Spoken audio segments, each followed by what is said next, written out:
नमस्कार दोस्तों, मेरे इस चैनल में आप सभी का बहुत बहुत स्वागत है। इस चैनल पर आपको मिलेंगे MCQs हिंदी के ऐसे महत्वपूर्ण क्वेश्चन जो विभिन्न परीक्षाओं में बार बार पूछे जाते हैं। विशेष रूप से शिक्षक भर्ती की जो परीक्षाएं होती हैं, चाहे वो TGT हिंदी हो, PRT हिंदी हो या आपका PGT हिंदी हो, इसके अलावा जो अलग अलग परीक्षाओं में, प्रतियोगी परीक्षाओं में हिंदी के जो बार बार प्रश्न पूछे जाते हैं, ऐसे प्रश्नों के, ऐसे महत्वपूर्ण प्रश्नों की श्रृंखला आपको इस चैनल पर देखने को मिलेगी। हर बार चुने हुए 10 प्रश्न आपके सामने आएंगे।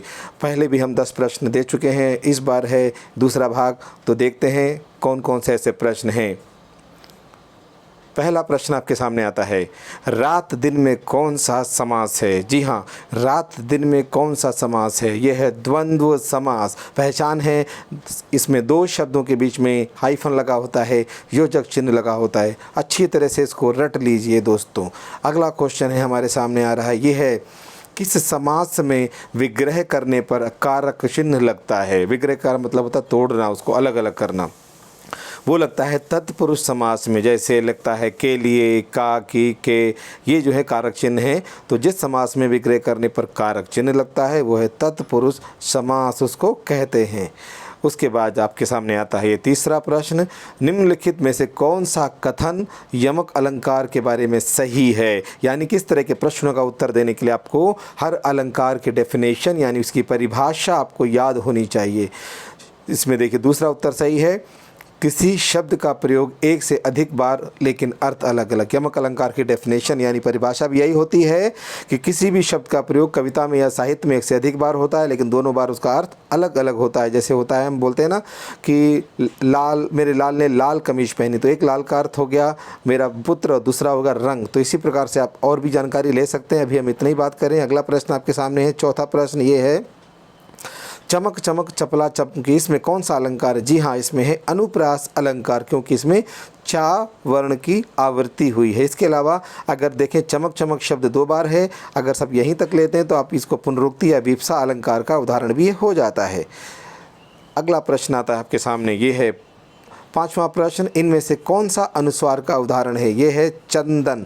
बाकी 3 जो हैं, चांद, आँख और सोच, ये तीनों उदाहरण अनुनासिक के हैं यानी चंद्र बिंदु के हैं। इसके बाद आता है आपके सामने छठा प्रश्न, इसमें देखिए, इनमें से कौन सा निजवाचक सर्वनाम का उदाहरण है? खुद, स्वयं, अपने आप, ये तीनों ही निजवाचक सर्वनाम हैं। अलग अलग रूप में इनका इस्तेमाल होता है, कहीं खुद के रूप में होता है, कहीं स्वयं के रूप में होता है, कहीं अपने आप के रूप में होता है। यानी तीनों शब्द जो हैं ये आपके निजवाचक सर्वनाम है। कोई जो है ये निजवाचक सर्वनाम नहीं है, ये अनिश्चयवाचक सर्वनाम है। अब हम आगे चलते हैं, देखते हैं प्रश्न 7 क्या है। प वर्ग का पंचम वर्ण पहचानिए। प वर्ग का पंचम वर्ण है प, फ, ब, भ, म, तो 5वां वर्ण आ गया म, तो यह है म, सही उत्तर होगा यहाँ पर। 8वां प्रश्न आपके सामने है, इनमें से कौन सा शब्द प्रेरणार्थक क्रिया का उदाहरण है? यानी कि जो क्रिया जिसमें हम दूसरों से कार्य करवाते हैं, तो वह, उसकी पहचान क्या है? वा आता है इसके अंदर। तो चल, वा, ना, इसलिए ये है आपका प्रेरणार्थक क्रिया। चलना, उठकर और फिल्माना, ये प्रेरणार्थक क्रिया नहीं है।